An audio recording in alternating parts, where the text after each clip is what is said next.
Thomas Aquinas, Summa Theologica, tertia pars quaestio 1, articulus 2, episode 2.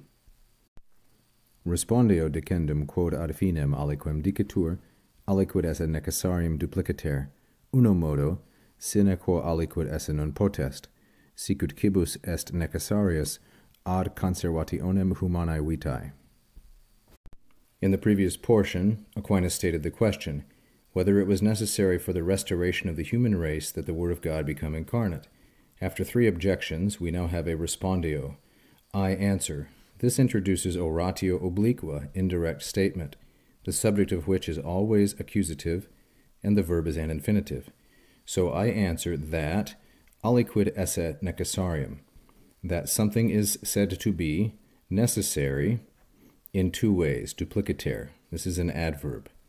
That something is said to be necessary in one of 2 ways, dupliciter, twofold, and this is something that is decendum, that is said to be or called necessary. Decendum is neuter, singular, accusative. It's a gerundive, that is a verbal adjective. Its gender, number, and case are determined by the word it modifies, aliquid. And now we have this relative clause from quod through dicitur. So I answer that something is said to be as decendum necessary, that is, something which is stated with respect to a certain end, ad finem aliquem, or with respect to any end. It is so in one of 2 ways, dupliciter. Then he will deal with them in turn. Uno modo, in the first way, or in the one way, sine quo, if it is anything without which, sine quo, that something cannot exist. So the first kind of necessity is kind of a strict necessity, we might say. It is that without which the aliquid cannot be. And then he's going to give an example for clarification, thankfully. In the same way that, sicut, or just as, cibus est necessarius, food is necessary ad conservationem, for the preservation of human life.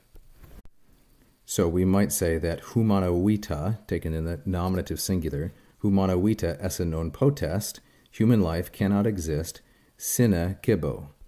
Sine cibo, human life cannot exist. So that's the first kind of necessity, uno modo, that without which something cannot exist, esse non potest. In the remainder of the sentence, he will stipulate the second modo, the second way in which we are to take the concept of necessity, since it is dupliciter.